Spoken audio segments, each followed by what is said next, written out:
Headline sponsored by Abhilashi Group of Institution. Join us to beat the crowd. Himachal Pradesh में फिर लगी बंदिशें। 31 दिसंबर तक सभी शैक्षणिक संस्थान रहेंगे बंद। शिमला, मंडी, कुल्लू, कांगड़ा में 15 दिसंबर तक रात 8 बजे से सुबह 6 बजे तक कर्फ्यू। भाजपा के राष्ट्रीय अध्यक्ष जेपी नड्डा ने नैना देवी में परिवार सहित किए माता के दर्शन। प्राचीन हवन कुंड में डाली आहुतियां। कन्या पूजन कर अपने परिवार के लिए मां का शुभ आशीर्वाद किया प्राप्त। नालागढ़ में निजी बस ड्राइवर और कंडक्टर यूनियन ने केंद्र सरकार के खिलाफ की नारेबाजी। 26 को निजी बस के चालक और परिचारक हड़ताल पर रहेंगे। जन विरोधी नीतियों को लेकर श्रम निरीक्षक को सौंपा ज्ञापन।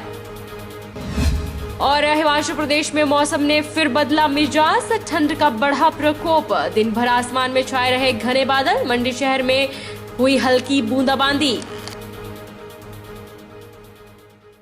नमस्कार, आप देख रहे हैं HP 24x7। मैं हूं जनीशा चौहान।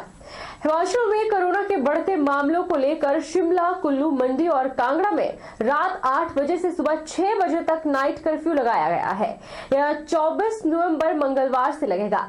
प्रदेश के सभी शिक्षण संस्थान 31 दिसंबर तक बंद रहेंगे। वहीं 15 दिसंबर तक जनमंच और राजनीतिक रैलियां स्थगित कर दी गई है। यह फैसला प्रदेश सरकार ने कैबिनेट बैठक में लिया है। कैबिनेट बैठक में स्वास्थ्य विभाग ने कोविड और इसके वैक्सीन की प्रस्तुति दी। कोविड महामारी के कारण सभी कार्यालयों में क्लास 3 और 4th क्लास कर्मचारी 50% ही आएंगे। मास्क नहीं पहना तो 1000 रुपए जुर्माना किया जाएगा।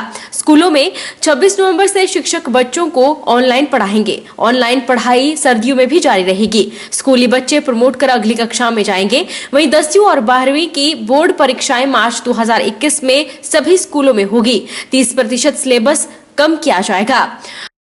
भाजपा के राष्ट्रीय अध्यक्ष जेपी नड्डा ने हिमाचल प्रदेश के विश्वविख्यात शक्तिपीठ नैना देवी में परिवार सहित माता की पूजा अर्चना की और प्राचीन हवन कुंड में आहुतियां डाली।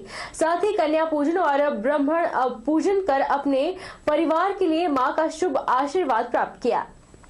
बिहार जीत के बाद भाजपा के राष्ट्रीय अध्यक्ष जेपी नड्डा परिवार सहित माता नैना के चरणों में नतमस्तक हुए। आज उनका हिमाचल प्रदेश का दौरे का अंतिम दिन है। जेपी नड्डा को जब भी कोई बड़ी जिम्मेवारी मिली है या उन्होंने कोई जीत दर्ज की है तो वह हमेशा माता नैना देवी के दरबार में आशीर्वाद लेने के लिए पहुंचते हैं।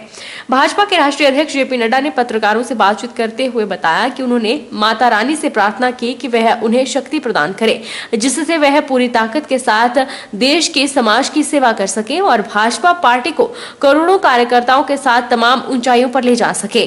और उन्होंने कहा कि उन्हें हमेशा माता का आशीर्वाद प्राप्त हुआ है। उन्होंने सभी देशवासियों से आग्रह किया कि कोरोना की महामारी के दौरान सभी स्वस्थ रहें, ऐसी कामना वह माता रानी से करते हैं।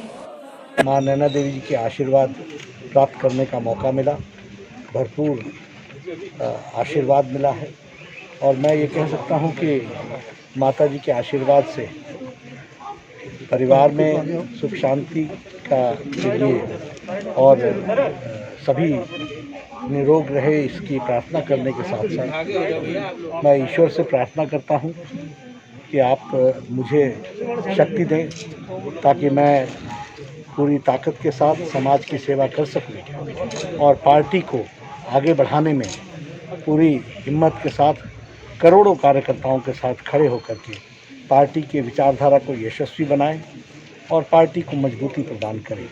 इसके लिए भी मैंने मां का आशीर्वाद लिया है। हमें आशा नहीं, विश्वास है कि माता जी हमेशा हम लोगों को अच्छे काम के लिए आशीर्वाद देती है। तो वह आशीर्वाद हमें प्राप्त हुआ है और के साथ मिलकर के पार्टी को आगे बढ़ाने में हम सब पूरी ताकत लगाएंगे। मोदी सरकार ने भारतीय आयुर्वेद चिकित्सा पद्धति को बढ़ावा देने के लिए कदम उठाए हैं। सरकार ने आयुर्वेद स्नातकों को भी सभी प्रकार की जैसे मुंह, नाक, गला, आंख, पेट और अन्य रोगों में शल्य चिकित्सा और अन्य प्रशिक्षण देने के लिए पाठ्यक्रम तैयार करने के निर्देश दिए हैं। ये बात पत्रकार वार्ता में डॉक्टर संजीव गुलेरिया ने कही।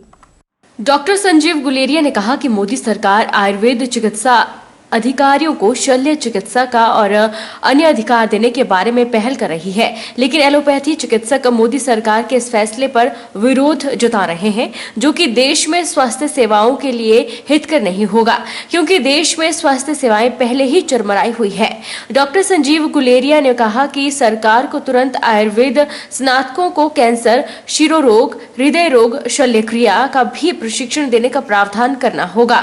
भारत में शल्य चिकित्सा का इतिहास 5000 वर्ष पूर्व का है और आचार्य सुश्रुत ने साहित्यों में 132 शल्य उपकरणों का वर्णन है और इनमें कईयों का आज भी आयुर्वेद संस्थान में उपयोग किया जा रहा है। 100 साल पहले एलोपैथी चिकित्सक यह भी नहीं जानते थे कि मरीज को बेहोश कैसे किया जाता है, जबकि भारत में इस प्रक्रिया की सदियों से चलन में थी। भारत में आयुर्वेद का उत्थान न होने का मुख्य कारण विदेशी आक्रमणकारियों और आजादी के बाद कांग्रेस शासन काल और नेताओं ने पश्चिमी देशों का आधुनिकीकरण और गुलाम मानसिकता आयुर्वेद के पतन का मुख्य कारण बना है। उन्होंने सरकार से अनुरोध किया कि आयुर्वेदिक चिकित्सक का भी वेतन एलोपैथी चिकित्सक के समान किया जाना चाहिए। केंद्रीय चिकित्सा अनुसंधान जो central council of Indian medicine जो है उसमें उनको दिशा निर्देश दिए हैं कि आयुर्वेद चिकित्सक जो वो भी आंख, कान, नाक, गला, पेट, हार्ट सर्जरी और ब्रेन सर्जरी के लिए उनको पाठ्यक्रम तैयार किया जाए, वो भी सर्जरी शल्य क्रिया करने में काबिल बने। इस फैसले का मैं स्वागत करता हूं मोदी जी के। और देखिए, आयुर्वेद का जो पतन है वो हुआ है हजारों साल से, जब मुगल आक्रमणकारियों ने भारतीय सत्ता की धज्जियां उड़ा दी थी, नष्ट किया था। और आज़ादी के बाद एलोपैथिक हमारे जो कांग्रेस शासन काल रहा है, हमारे जो नेता लोग थे वो पश्चिम अंधानुकरण के कारण मॉडर्नाइजेशन, वेस्टर्न चिकित्सा को उन्होंने ज़्यादा तवज्जो दी है। और वो जो काल रहा है वो आयुर्वेद के इतिहास के लिए दुर्गति का कारण बना है। कोरोना काल के बाद सोलन आईटीआई में इंजीनियरिंग और ड्राइंग के सत्र 18-20 और 19-20 में जो बच्चे पास आउट होने थे उनकी परीक्षा ली गई, जिसे पूरे एसओपी के गाइडलाइंस के अनुसार करवाया गया। परीक्षा हॉल में 2 गज की दूरी सहित मास्क, सैनिटाइजर का पूरा ध्यान रखा गया। सोलन आईटीआई में सुबह के सत्र में 287 छात्रों ने परीक्षा दी, वहीं शाम के सत्र में 286 छात्र पेपर में बैठे हैं। आईटीआई सोलन के प्रधानाचार्य सीएल तनवर ने बताया कि सरकार द्वारा जारी एसओपी के अंतर्गत अनपूर्वक और पास आउट बच्चों की परीक्षाएं करवाई गई। उन्होंने कहा कि आगामी 25 नवंबर से इन्हीं छात्रों के प्रैक्टिकल भी कोविड में मिले दिशा निर्देशों के अनुसार ही करवाए जाएंगे। जो एज पर हमारे डीजीएनटी के नॉर्म्स और जो उनके द्वारा एक जनरेट हमारी डेट शीट के मुताबिक आज जो हमारे पास आउट बच्चे होने थे 18-20 और 19-20 1 ईयर कोर्स और 2 ईयर कोर्स के, उनका जो पेपर है वो हो रहा है आज।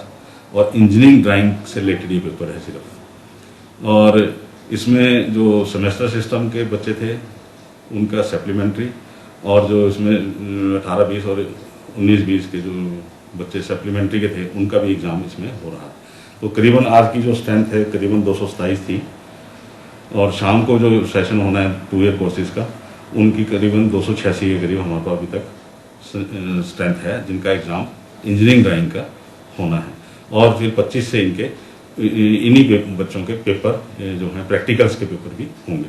इसमें जो हमारे को गाइडलाइंस और एसओपी जो गवर्नमेंट ऑफ इंडिया और गवर्नमेंट ऑफ हिमाचल प्रदेश से हमको दी गई है, सैनिटाइजेशन, मास्क का पूरा वेयर पहनना और सोशल डिस्टेंसिंग का पूरा ध्यान रखकर अपनी कोशिश के मुताबिक हम इस एग्जाम को कंडक्ट करवा रहे हैं। वक्त तो चला है छोटे से ब्रेक का, ब्रेक इस बार फौरन लौटेंगे।